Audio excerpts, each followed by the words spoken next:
Hello, everyone, and welcome to today's SRP education event, Financially Focused.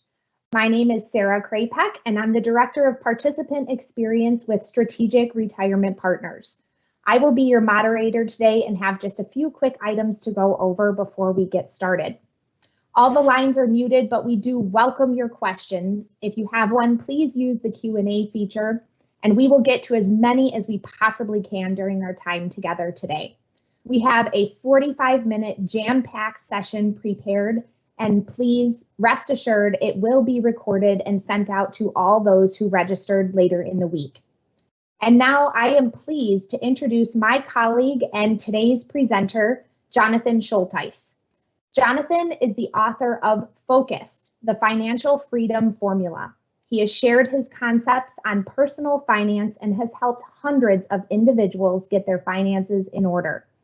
Jonathan has given speeches at NASDAQ and Carnegie Hall in New York City and has shared the stage with people like Martha Stewart and Ice-T. As well, he has shared his concepts and tips on local NBC, CBS, ABC, and Fox News stations around the country. Jonathan is SRP's Managing Director in Greensboro, North Carolina. Jonathan, welcome. Thank you so much for being here, and please take it away. Great. Thank you, Sarah. Thanks so much for having me. Hey, guys, today I want to talk about a simple process for paying off debt and saving for retirement without giving up the things that you love so much, such as going out to eat. But here's the thing for you guys, this may not be the first time that you've tried to get out of debt before. You may have found that you keep getting stuck, right? For some of us, we may have tried multiple times to get out of debt, but I'm here to tell you that it may not be entirely your fault. In fact, today we get bombarded by so much advertisements and so much stuff that's really trying to get us to spend our money that it's not your fault. Matter of fact, even the credit card companies and banks may not want to see you get out of debt. In fact, did you know that credit card companies made $63 billion in interest alone? They may have the reason that they don't want to see you get out of debt, right? But here's the thing. We get bombarded every day with these credit card offers. In fact, I bet when you go to check your mail today, you'll get at least one credit card offer. I know every time I check my mail, I find credit card offers all the time. In fact, I even get credit card offers for credit cards that I already have. What does that tell you, right? Not only that, but it's easy to fall victim to the keeping up with the Joneses mentality when we scroll through social media. Right? We see those other people who maybe they've fallen victim to the things that we just talked about, and they're showing pictures of themselves sitting on a beach somewhere, right? But the thing that you don't see is you don't see that those same people could be one paycheck away from financial disaster, right? What you see is their front stage. You don't see their backstage, right? And often what we do is we end up comparing our backstage to their front stage. It makes us start to feel like we're not as good as they are, when actually we may be in better financial shape than they are. But here's the thing. I'm here to tell you that you can do this, right? I believe in you. I know that you can do this. But here's the thing. You've got to take responsibility for your own success. Nobody takes responsibility for your success but you. And I'm here to say that you can do it. I know you can do it. And I hope today, when you get done with this presentation, you'll have the basics of how you can do that. Hey guys, I'm Jonathan Schulteis. I'm the author of Focused, the Financial Freedom Formula.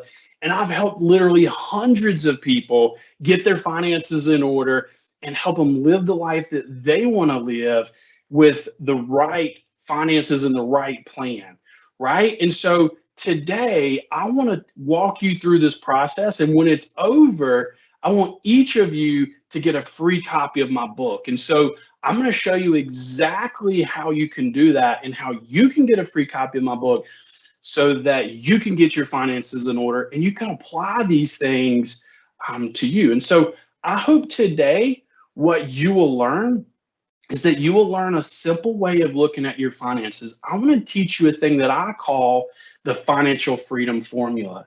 And I want to teach you how to apply it to your personal finances. I hope that you will also learn a simple 7-step process that'll tell you exactly what to do to pay off debt, improve your credit score, and save for the future. I hope that you will learn the value of investing in yourself and how that can help you grow your income. So let me start by first telling you how I learned these things, right? And so this is my family. And about 22 years ago, when me and my wife first got married, we had some financial goals, and our goal is that we wanted to have a big family, right? We wanted to have lots of kids, and we thought that would be great is if she could be a stay-at-home mom, right? And so think about this. We were going from a 2-income family, and we would be going down to a 1-income family, right? That was going to take a lot. That was a lot that we would have to do, right? We would have to create a budget. We'd have to learn how to get out of debt. We would really have to apply these things so that we, were able to make these financial sacrifices so that we could hit our goals. And so this probably took us close to 2 years to get everything in order, but the time had come, right? We set the date. We had everything in order. We were ready for this. I can remember it like it was yesterday. We were planning for exactly what she would say, exactly how she would say it. She was going to stick to her guns. And if they tried to talk her out of quitting her job, she wasn't going to do it because, we had put in all this work and we were ready for this. But there was one thing that we hadn't planned for. You see, that exact same day, the same day that she goes in to turn in her notice, I got let go from my job. Imagine the devastation, right? Man, we've been working on this for 2 years. We had put in all the sacrifice, the blood, the sweat, the tears, right? We had really got our finances in order. And here we were, I just lost my job, right? And she just turned in her notice. I can remember joking with her when she came home that evening, and I was like, you think they might let you stay a little bit longer? But what were we going to do? But the thing that we did when we were working on this is we had created an emergency savings. You see, I have a mentor that taught me if you have enough money to solve a problem, then you don't really have a problem, right? Did losing my job seem like a major problem? Of course it did. Did we have enough money to solve the problem? Yeah, we did have enough money to solve the problem. In fact, because of the work that we had done, I would almost argue that losing my job might have been my greatest opportunity, right? Did it seem like a major problem at the time? Of course it did. But I was able to take the pressure off of me and look for something that I was passionate about and something that I love to do. This led me into getting into financial services, right? And then I started to teach people these concepts that we use to get our finances in order. And it led to me writing the book Focused, the same book that I'm going to share with you today. But here's the thing. I argue that if I would have never lost my job that day, I probably would have never gotten into financial services. And I probably would have never written this book. And most likely, I wouldn't be standing here today having this conversation with you. So this thing, which looked like the worst thing that could happen to me, actually became one of my greatest opportunities. In fact, when I started to promote the book, I reached out to several TV stations, and I had no idea how much there was a demand for this, right? I ended up doing almost a dozen TV interviews, sharing the tips and tricks and principles that I teach in my book all over the country at ABC, NBC, CBS, and Fox. Matter of fact, I was able to give speeches at the NASDAQ in New York City where I taught business owners these same principles and how they could apply them to their personal finances. I had the opportunity to share the stage with Martha Stewart and Ice-T. But most valuable of all, I got to share these concepts with hundreds of people just like you, right? I got to teach these concepts to people and show them how they can apply them to their personal situation and how they can live the life that they want to live and have financial freedom. So this is really when the financial freedom formula was born. You see, I learned these principles, I applied these principles, and then I help perfect these principles by teaching them to others. And so I hope today, when we're done with this presentation, that you walk away with some true value that can help you live the life that you want to live. In fact, as I was going through these things, you see, I kept finding that there was three big mistakes that I kept getting stuck on, right? Mistake number one is I kept thinking that I've got to be completely debt-free to have financial freedom. But here's the thing, that's not completely true. In fact, it's not about how much debt you have. It's about what percentage of your income goes to that debt. And let me give you an example. Most people may have a financial goal of buying a new house, right? Most people don't pay cash for a new house. Or maybe your goal is that you need a nicer, newer car. Well, guess what? A lot of people can't pay cash for a car. So sometimes in your financial goals and what you want to accomplish, debt is necessary, right? But the thing about it is what percentage of your income goes to that debt? And so that's when I learned a concept called the 50-30-20 rule, right? And the 50-30-20 rule, I've heard a couple of different ways it's used, but this is the way that I used it, right? No more than 50% of your income should go to your fixed expenses, which include servicing your debt, right? No more than 30% to your discretionary expenses, and that you should try to save or invest 20% of your income, right? And so the more out of whack in certain places you are on the 50-30-20 rule allows you to be able to see those mistakes and try to work on them. Mistake number two is not having a simple process. You see, when I was working on getting out of debt, I was trying to read all the gurus and read everything that I could and try to learn these things and try to come up with a simple process. Because what happens is when we don't have a simple process, we easily get off track, right? And so on our road to our goals, think about these things as detours, right? What happens if you have an issue that comes up with the house, right? Or let's say the car breaks down, or heaven forbid you lose your job, right? Or you're just confused about what to do. All of these things can easily get you off track of you hitting your financial goals.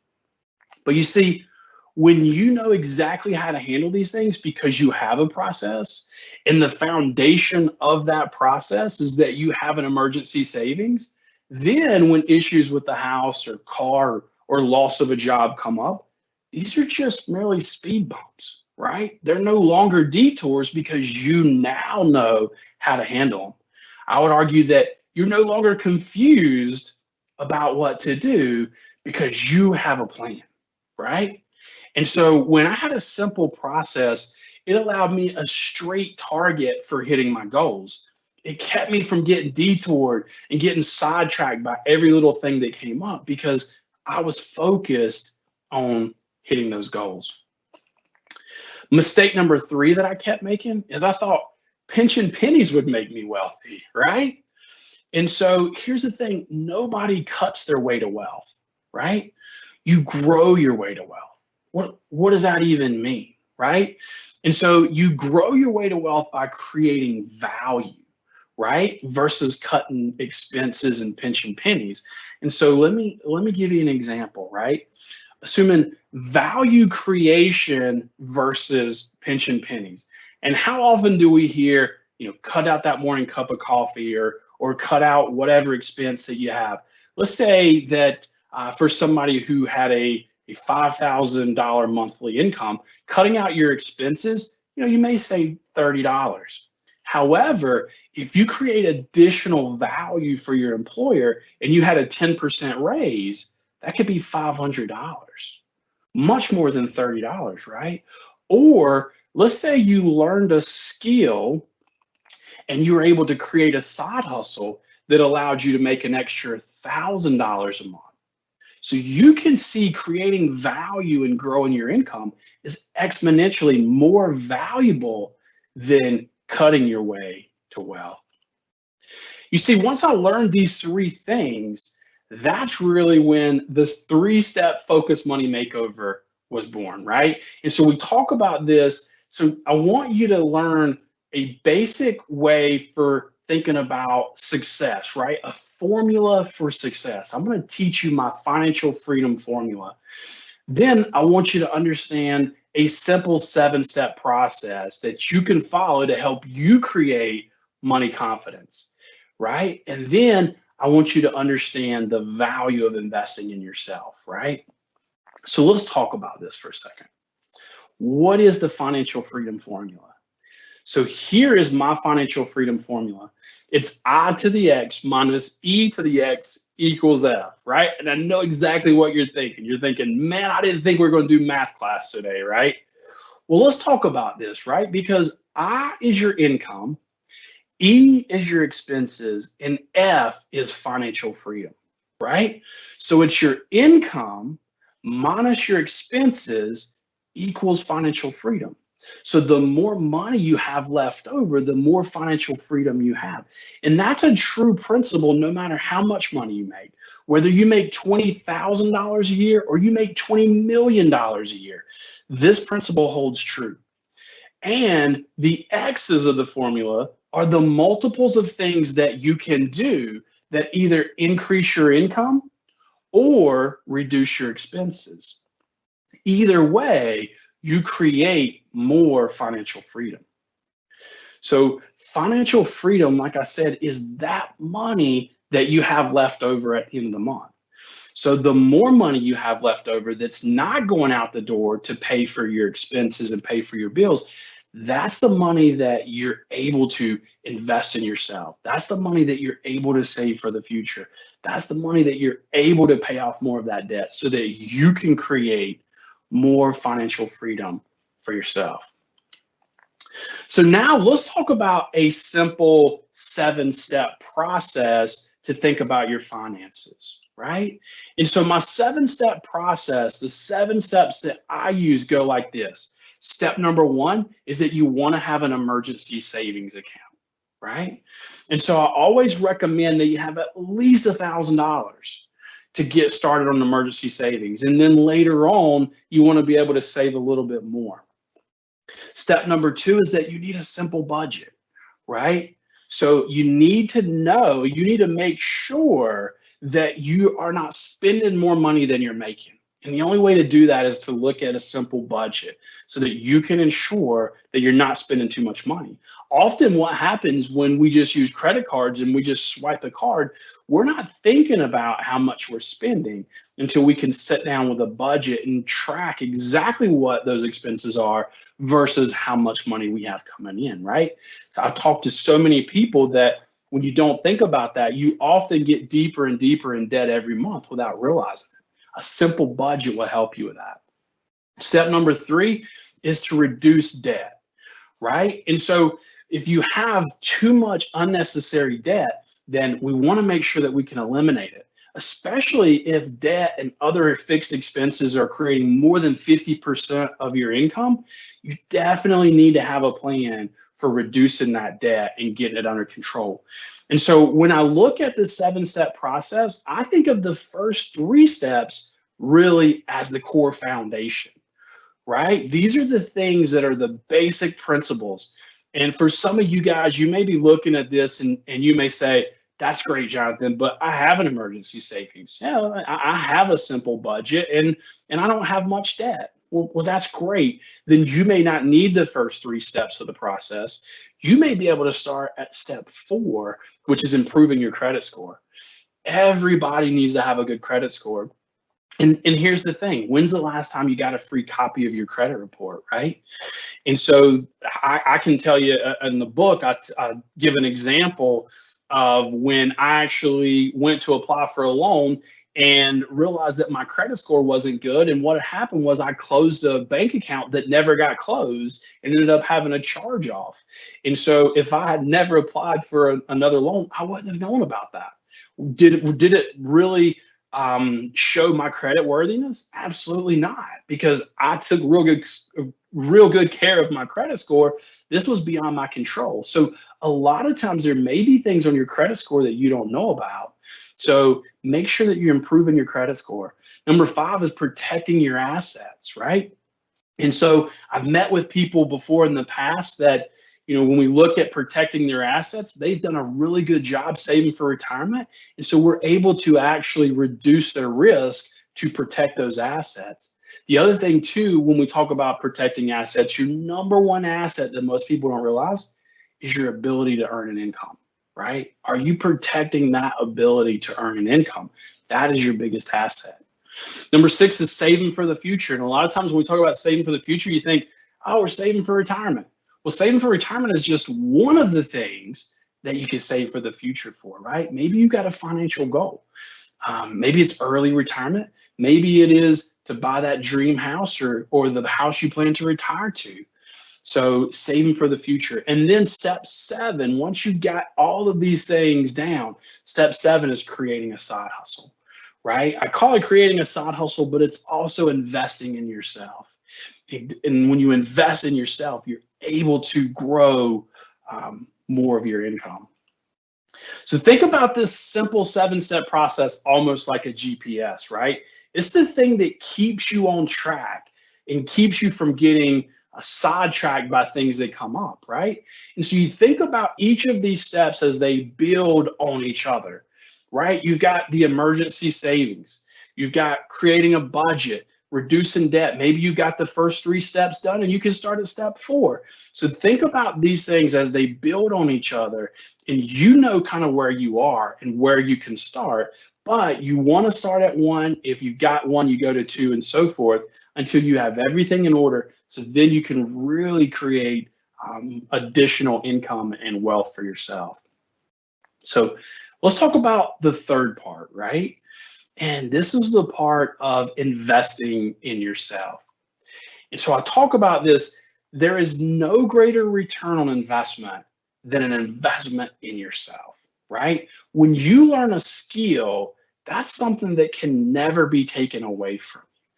I tell a story in the book, and I call this the tale of 2 millionaires, right? And so think about this for a second. If one person won the lottery and became a millionaire, right? Another person created a business and learned how to run a business and became a millionaire.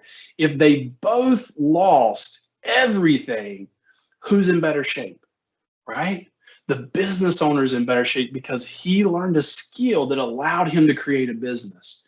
When you invest in yourself and you learn skills, you become more valuable, right?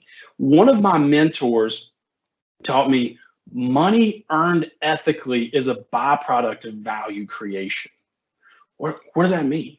That means that if you create more value for other people, then you will make more money.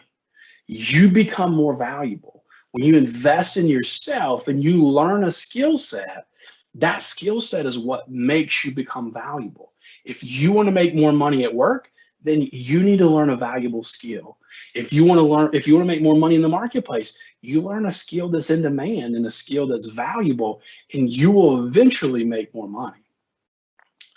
So here's the thing. So we've talked about a lot of this stuff, right? And so now you should kind of have the foundation of the process. You should understand the formula and understand the 7 steps. And so the big question is, how can I learn more, Jonathan? How can I apply these principles to my financial situation? So as I promised at the beginning of this presentation, I want to show you guys now how you can get a free copy of my book. And so if you want to jot this down, one of the easiest ways for you to be able to get a free copy is text the word focused to 480-418-1411. And when you text the word focused to 480-418 1411, then you're going to get a text right back, right? And when you get that text back, it's going to ask you for your email address. If all you do is type your email address in, then it's going to automatically send you a copy of the focus book to your email address. So you'll be able to look at it, you'll be able to read it. The other thing that I want to share with you guys is you can also go to thefocusedbook.com. And so on thefocusedbook.com, you can download a PDF version of the book, or I've actually converted the book into an audio book, right? Maybe you want to learn more and you want to listen as you're driving down the road. Then you can download the free audio version and you can actually put it right on your smartphone. And so you can listen to it right on your smartphone as you're driving down the road or as you're doing other things. So also, just to let you know, the book is available on Amazon if you want to get it on Amazon, or you can get a free copy here. The audio book is available on Audible, Apple Books, or any of those things wherever you buy books.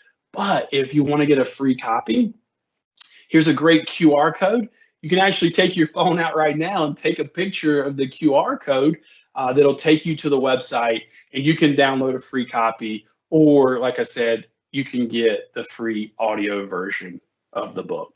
So guys, listen, I went through this pretty quick, but I wanted to really give you the core foundation, right? I wanted to try to provide some value to you today, but I hope you don't stop here, right? This is your opportunity now to learn more about these principles and learn more about how you can apply them to your financial situation. So I want to take just a second, and so I kind of ended this and went through it pretty quick because I wanted to leave lots of time just in case you guys have questions and you want to talk about some of these things. So Sarah, I don't know if, did we have a lot of questions?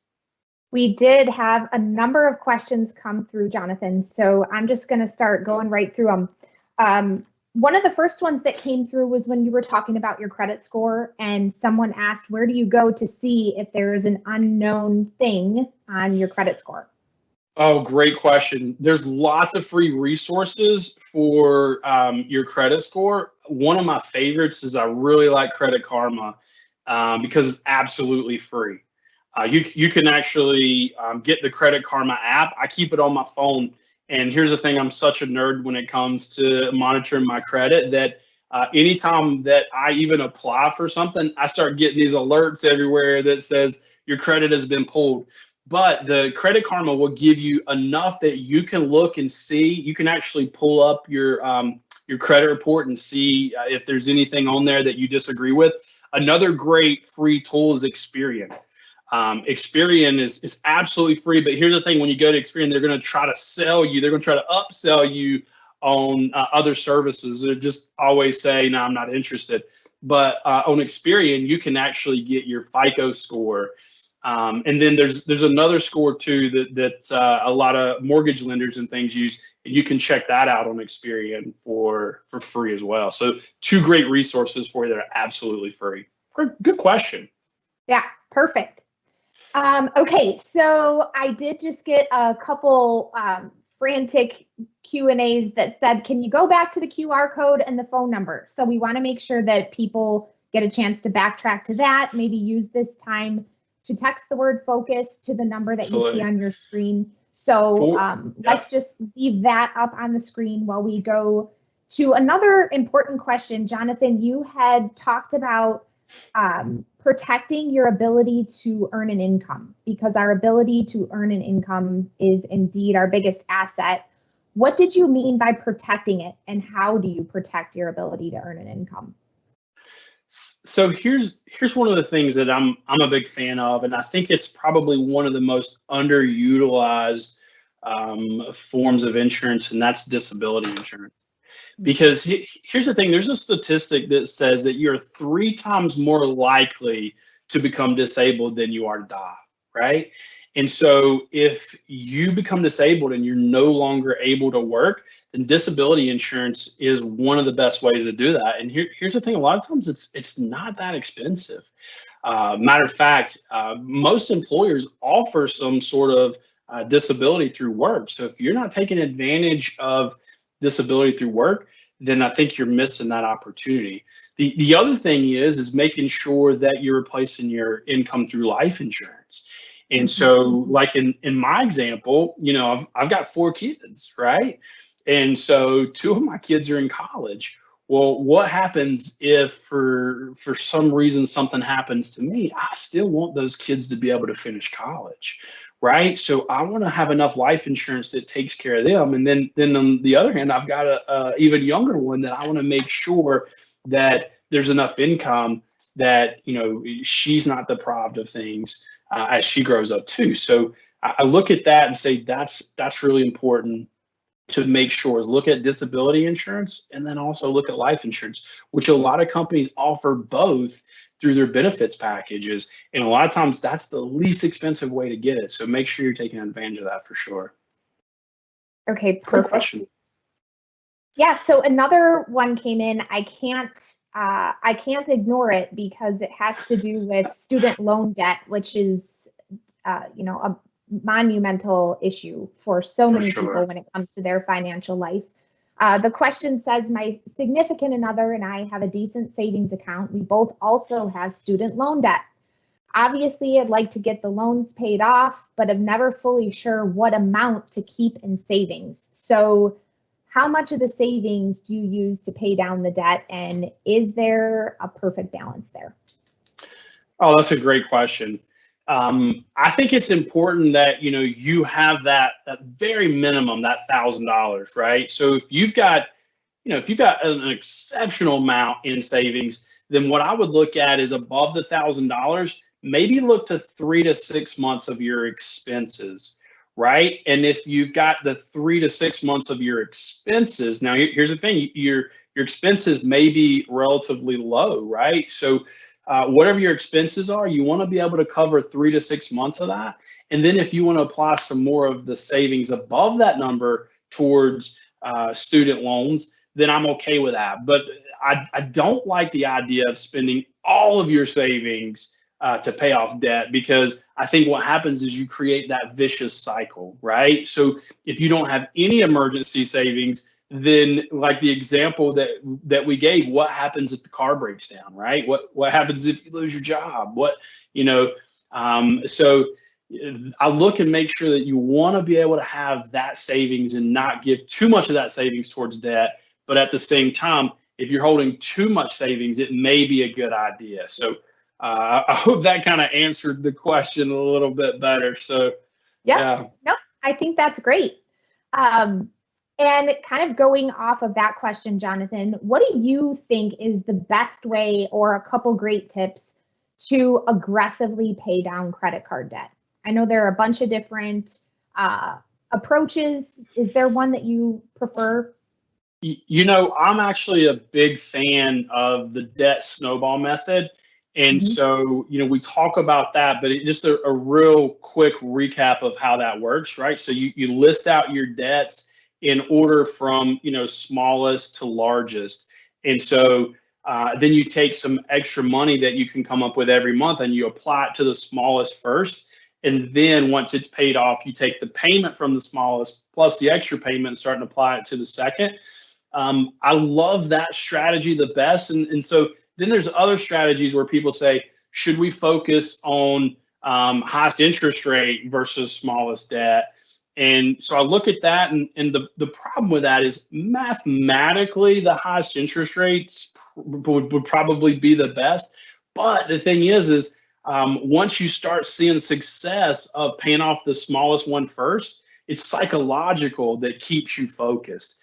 It's not that big of a difference in the interest rate unless you just got a tremendous amount of debt. So I love the debt snowball method of paying the smallest debt off first. And Dave Ramsey really made the debt snowball popular.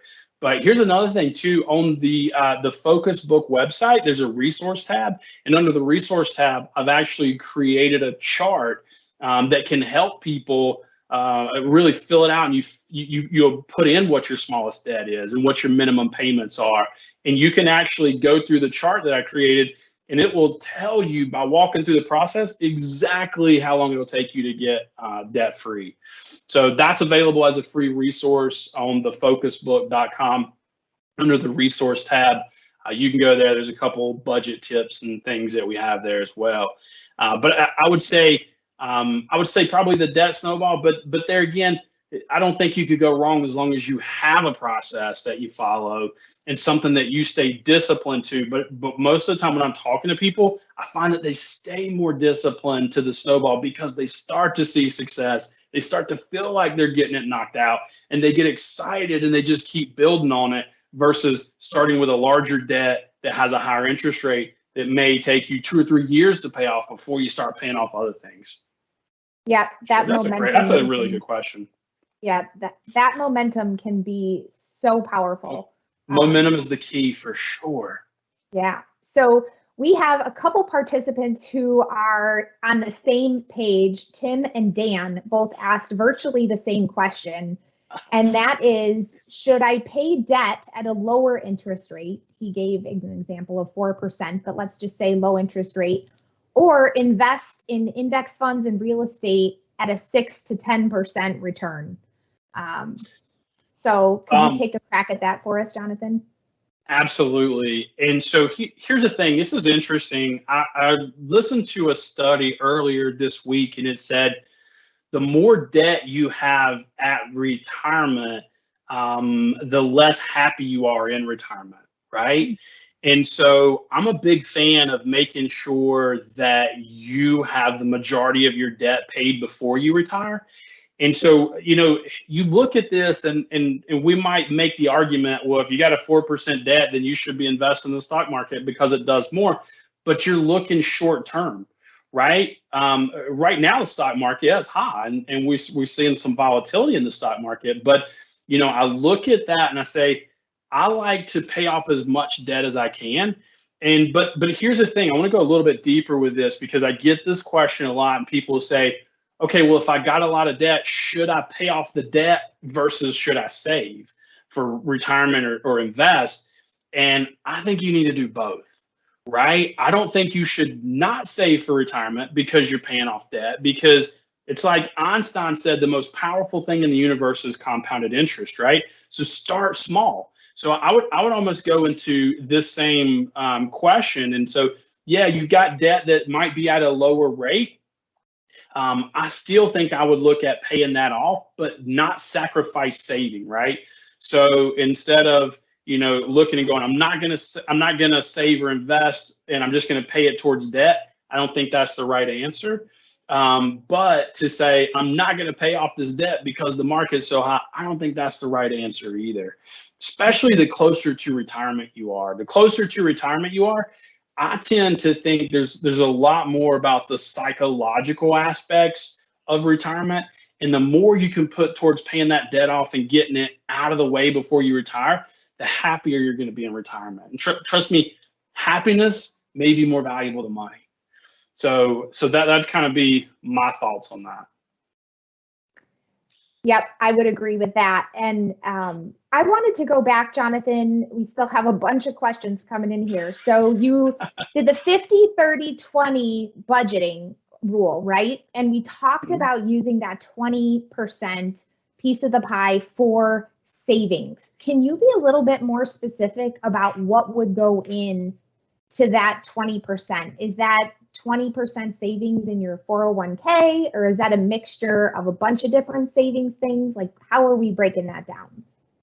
So here's the way that I look at the 50-30-20 rule is that 20% is saving and investing, right? Most people would agree that you need to save somewhere between 10 to 15% to be on track for retirement. Well, that also includes your company match, right? So if you got a really good company match, then maybe at 10%, then that might equal 15%, right? So that'd be 10% of your income. The other 10% of your income, I look at as, when we talk about saving, but also investing in yourself. And as we talked about, how do you grow your income, right? Is maybe you take some of that 20%, you're saving it for retirement, but maybe you are also investing it in yourself to get some additional education or a certification or something that's going to help you grow your income. I think that's valuable too. Outside of that, I do think it's a great idea that you have money inside of your 401k, but then you also have some investments outside of your 401k, right? And not to get super deep into the weeds, but we have what we call qualified dollars and non-qualified dollars, right? So the qualified dollars, if you're younger, you can't touch them until you're 59 and a half, right? So maybe you have some investments that are not associated with 401k or an IRA that may be just in a regular brokerage account that you have invested so that it's part of your rainy day, right? So I always talk about the emergency savings. I really believe that should be cash, right? You don't really want to invest your emergency savings in the stock market. It may work out for you, but it may also be devastating if the market's down and you have an emergency. So your emergency savings is cash. You're saving above your emergency savings. I'm okay with investing that into outside of your IRA or your 401k and what we would call non-qualified dollars. Okay. Does that kind of answer the question? It does. And I can't help but ask, Jonathan, is that something that SRP could help with in addition to the retirement plan? Absolutely. That's one of the things that SRP Wealth can help you with is if you have questions about things outside of your 401k and maybe you just want a second set of eyes looking at it, totally something that is provided, I know, through our office and through other offices across the country. You can actually have SRP Wealth just take a look at those things. Also, you can have SRP Wealth actually help you create a financial plan, right? So look at things where maybe you're putting enough money away in the 401k, maybe you want to have a little bit of non-qualified outside money, then that's something where we can actually sit down and create a financial plan for you. That's a great question too. Perfect. Jonathan, I will put my email address out there as a contact in case people have questions or want to get in touch about questions related to SRP Wealth. I think we have time for just one, or actually two more questions. One is a quick one. I got asked if you could be more specific, again, going back to 50-30-20, about defining what is a discretionary expense. What would be some examples? Perfect. A discretionary expense is something that you're not obligated to every month, right? And so as we talk about fixed expenses are, you're paying for debt, right? It's your mortgage, it's your car payment, it's these things that you're obligated to pay. A discretionary expense could be going out to eat, right? And so if you're spending, part of your 30% is going out to eat, if something were to happen tomorrow, you can cut that out, right? You can stop going out to eat. You could start eating at home. That's a discretionary expense. So if you have expenses that you can stop, these are things that I look at them as kind of lifestyle expenses, right? It could be vacations, right? I mean, you can always not go on vacation. You can always not go out to eat and start eating at home. So those would be the things that, you're not committed to. Those are things that you could easily cut out over time. So that's a couple examples. I mean, I'm sure you could probably think of a dozen more things. The best way to look at that is you could actually pull up your credit card statement. You can look at it, and I do this often where it's like, okay, there's a lot of going out to eat. There's a lot of shopping or whatever else. All of those are just discretionary expenses. Those are things that you're not obligated to. You could easily cut them out at any time. That's a good question. Yep, a painful but necessary exercise, I would say. For sure. And I think we're going to wrap it here. Just with this final question coming in, I know it's on a lot of people's minds. Any recommendations on saving for our kids' future, i.e. college? Currently, I just put money towards a savings account created under their name. So is there a better way we can put those dollars to work, Jonathan? Yeah, here's the thing. And so as we talk about saving for a child or grandchild's college, you have the ability to save into a 529. Now, each state is different, right? And so what happens in the 529 is you usually will get a state income tax deduction. There again, it's different for every state. And so that is a way that you can put money in. The money grows tax deferred and can be used for college. So I like that idea, but I wanna kind of give a little bit of caution here, because if we're thinking about should we invest in 529 or save for our retirement, I always put retirement first, right? I know it kind of sounds bad, but I think you gotta take care of yourself first, right? Because you can always look for scholarships. You can always do other things. You can always take alternative routes to lower the cost of college. So, so if you are, pretty good on retirement and you're pretty good on debt, then the next thing is if you're looking at saving for your kids' college, is definitely look at the 529s. Know the state rules. Hey, this is another, plug for SRP Wealth. I'm sure you can speak to your SRP advisor about what it is in your state, and they can probably help you go a little bit deeper, maybe get a better picture of your financial situation on that as well. So that's a great question.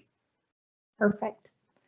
All right. Thank you so much, Jonathan. And thanks to everyone who kept us on our toes here with fantastic questions. That's always our favorite part of these sessions, is the Q&A, engaging with the participants who so generously set aside time to spend with us here at SRP. So we appreciate, Jonathan, your presentation today, and we also appreciate all of you who took the time to join us. As I mentioned at the beginning, a recording will be emailed out to everyone who registered, hopefully before the end of the week, so you can rewatch and or share with work colleagues, or even with your family and loved ones if you think they would find the principles helpful or the link to Jonathan's book helpful.